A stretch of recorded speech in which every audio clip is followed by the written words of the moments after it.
இரவும் அல்லாத பகலும் அல்லாத பொழுதுகளுன்னோடு கழியுமா?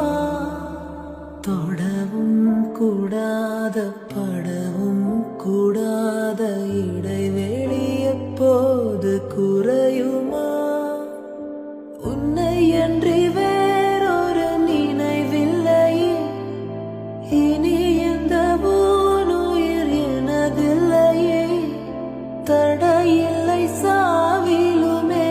உன்னோடு வர கண்கள் இரண்டால், உன் கண்கள் இரண்டால் என்னை கட்டி எழுத்தாய் எழுத்தாய் போ.